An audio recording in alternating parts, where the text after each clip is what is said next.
Hey, this is Wanglo here, and in this video I'm going to show you how to create a responsive call to action and how to easily position it on the page, and some of the new options that we just added to the call to action section as well. So let me create a new call to action and show you how to do it. So let's go inside the call to action builder.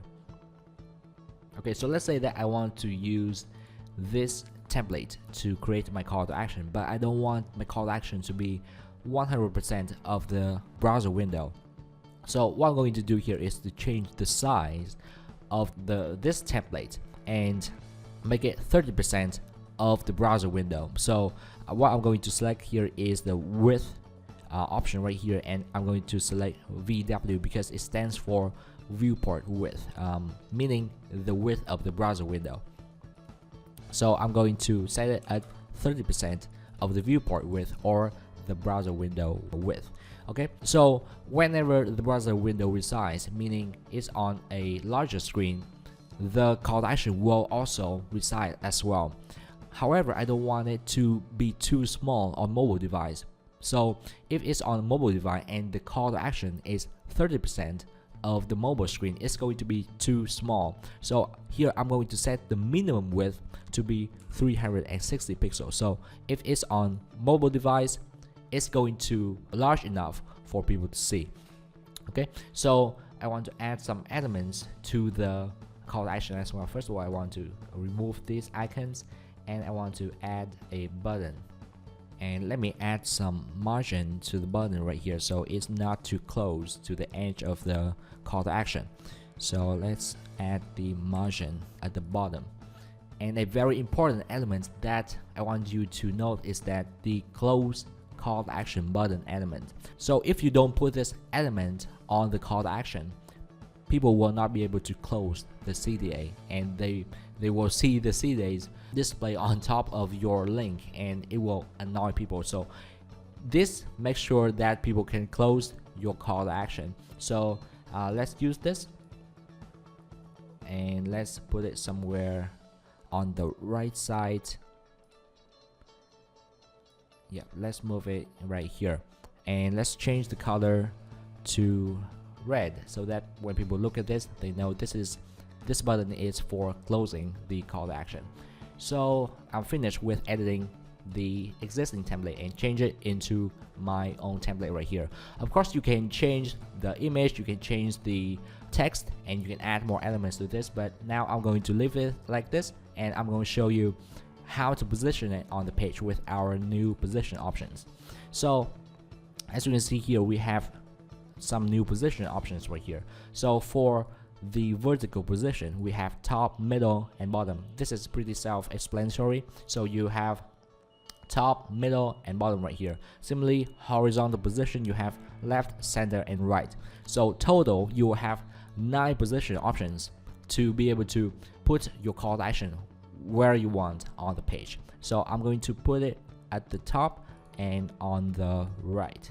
And also, we just added an improvement to the exit intent feature. So the exit intent feature only works on desktop because the exit intent feature tracks the movement of the mouse to see when the visitor is about to leave the page. But on mobile, because there's no mouse movement, we cannot detect the exit intent. So here we added an option for you to choose to perform the exit intent action on a mobile or not, and we're going to replace it with a time-based trigger. So on mobile, let's say I want to set it at 10 seconds after people visit the mobile page. If you don't want to trigger this on mobile, you can just turn this off. And for this example, I'm going to set it to display on page load. So let's set it to 3 seconds. So let's add this call to action, and after adding the call to action, you can preview it by clicking on here. Now I'm going to create a shortened link to show you how it looks like.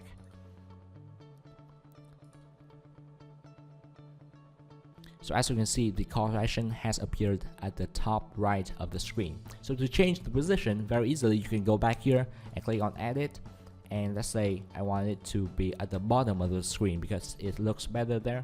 So click on save change, and let's reload this.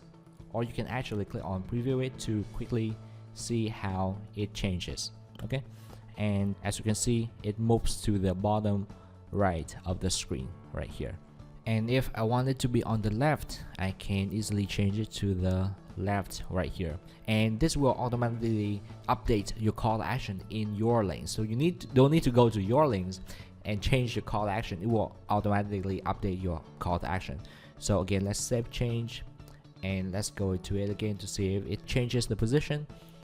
This is a caching issue. If you preview it and the call to action doesn't change with your change in options, it means that you have a caching issue. So to resolve this, just reload the page and it will be at the right position as you just set. So just keep that in mind. It happens to the preview as well. This is a caching issue only. So reload this if you don't see it changes when you click on preview or when you click on the link. Okay, so after reloading this, it appears at the right place. Okay, so let me shrink the browser window to show you how it resizes. Okay, so let me make the browser window smaller. As you can see, it resizes and it will be 30% of the current width of the browser window. As you can see, if the browser gets bigger and bigger, the call to action also gets bigger and bigger. And when it is shrinking and it reaches 360 pixel width, it's going to stop shrinking. The call to action is going to stop shrinking and it will be at 360 pixel width. So let's say that this is a mobile device. It will look great on a mobile device instead of only 30% of the browser width on a mobile device. This call to action will be very hard to see if it is only 30% of the screen of your mobile device. So that is how you can set up a responsive call to action and position it wherever you want on the page with our new options for setting up the width of your call to action and setting up the position of your call to action. So I hope this video will be helpful for you when you create your call to action, and I will have more videos for you showing many different features of the call to action builder very soon. So see you in the next video.